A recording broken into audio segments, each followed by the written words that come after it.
Yo broski, uyu ni B1 promoter. Ndagarutse ngo nkusubiriremo amwe mu magambo ibyamamare nyarwanda byavuze atazigera yibagirana. David Bayingana yaragize ati, niba ukiri wa muntu ujya kwambara imyenda ukareba mu myenda yawe uwo wambaye udasa nabi cyane, jya umenya ko ugifite urugendo, bityo ukore cyane. Uwo bita Nkusi Thomas yasize avuze ngo abantu bakeka ko abasitari ari abantu banezerewe, ariko mu by'ukuri ni abatindi bo gusabirwa. Uwo bita Kalisa Ernest yaravuze ati, mu byo ukora byose uzirinde kwisabagiza ahantu hose.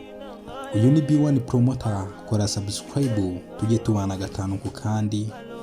Diplomate yaravuze ati, nta kintu cyo ku isi kibitse amabanga menshi nk'isume yo muri loji.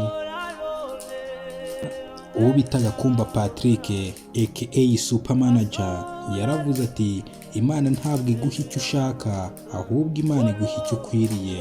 Uwo ni Gakumba Patrick aka Super Manager. Ama-G The Black nawe yaragize ati, uwakuyemo inda akiri muto arutwa n'uwabyaye ari mansera. Uwo ni Ama-G The Black.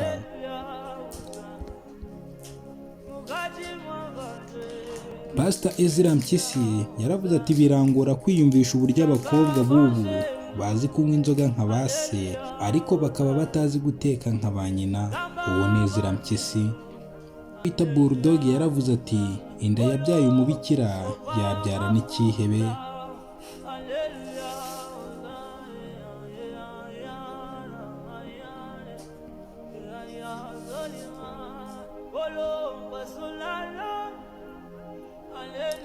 Uwo bita Jay Polly nyakwigendera agira uruhuko ridashira, ariko yasize avuze ati, nta gihombo kinini nko gusazira ubusa ugatamiriza ubwanwa n'imvi mu mutwe huzuyemo amazi. Bulldog yaragize ati, hari umunsi uzirirwa muri iyi si ariko ntuyiraremo, kandi hari n'ubwo uzayiraramo ariko ntuyirirwemo. Uwo ni Bulldog. Kandi Jay Polly yarongeye aravuga ati, kuba ukiriho nicyo gishoro, tangira business, uyu ni wo mwanya. Uyu ni B1 promoter, kora subscribe tujye tubana gatanu ku kandi kuri Truth TV Rwanda.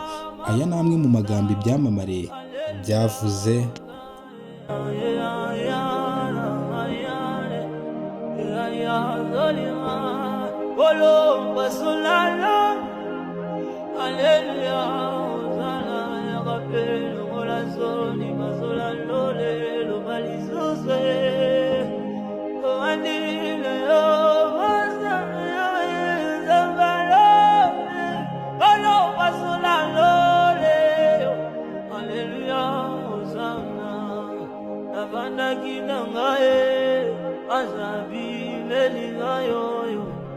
Alobi nangayo zamba zalila yo zamba maombi, haleluya ozane zamba bangomba, haleluya.